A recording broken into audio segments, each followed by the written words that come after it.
Hello, Dr. Jacobson. I did my service learning hour on October 20th, 2012 from 8:30 to 9:30. I did my service learning hour inside of Miss Murphy's kindergarten classroom. Her classroom is decorated extremely colorful. You walk into the doors and there are pictures of animals, pictures of clouds, there's a sun. It's extremely colorful. Starting from the main door, there is a letter A, and the alphabet wraps all around the top of the classroom, coming back to Z, and underneath each letter is like words that start with A, like A is for apple, A is for ant. It has like the little pictures. Um, there are groups of tables with 5 chairs at each that are in the middle of the classroom. There's about 6 of them.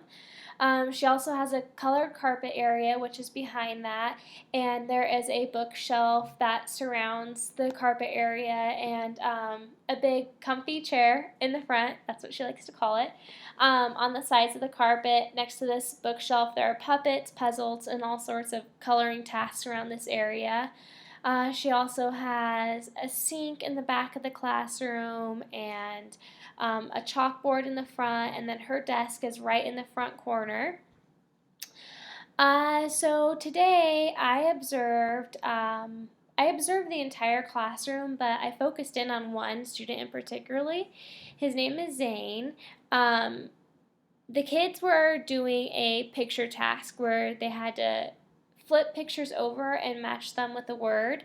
So, for example, there was a word for like dog, cat, apple, etc. And then on your picture, you'd have a picture of a dog, a picture of a cat, a picture of an apple, and you had to match it with the word. This was a fun activity for the class to choose because they were all communicating with their tables. They were excited to match the letters with the pictures.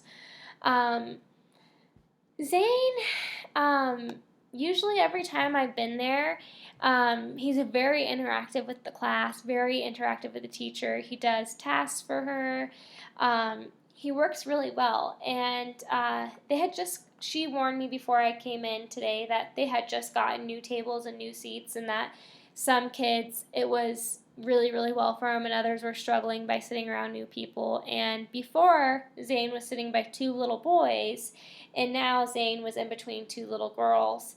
And I think what was going on for this time was uh, Zane was a little uncomfortable being in between the 2 little girls because with the boys it was more of they were all friends together and they could communicate together and like they understood each other better. But with the girls, he just wasn't as comfortable with them yet, just because it was like their second day being in these seats.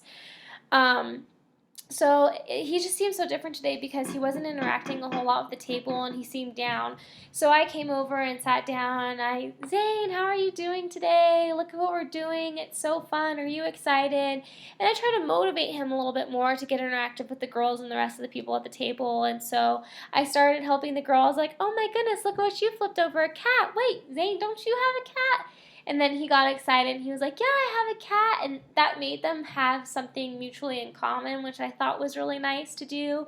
Because after that, they both talked about the cats and matching it up. And then this little girl on this side was like, yeah, cat starts with a C. And so then they were all like, yeah, cat does start with a C. So it seemed like it gave him more motivation to get out there and be more friendly with his new table and more comfortable with sitting within girls, and it was fun. Um, so for my to connect my service learning with a concept for this hour, I chose hidden curriculum, and the definition that I found in Kemmel was hidden curriculum overtly and subtly reinforces not only gender difference but also the inequalities that go along with and even produce a difference.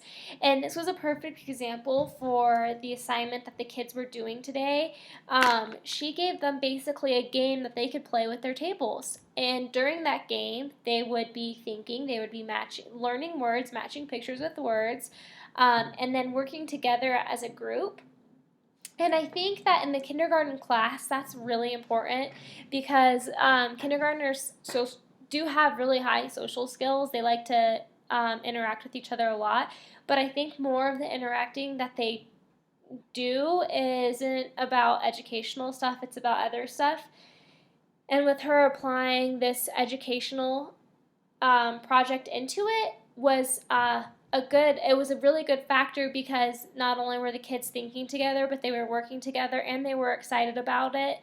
And they, for example, for like Zane, somebody who wasn't excited about doing this project and getting really into the words and the pictures and matching them, his table kind of brought him into it. And although I did step in and I had to make it fun and ease up the tension for him a little bit, I think it really helped. And I think it was a good project, and I got to see a lot of interaction between boys and girls and how they work as a group, and also how different they are when they are learning. The boys, they loved this because it was a faster thing. Like, you had to flip your card over and match it with the word. And boys just go go go go go, and then the girls would flip it over and, oh, a cat. Okay, cat starts with C.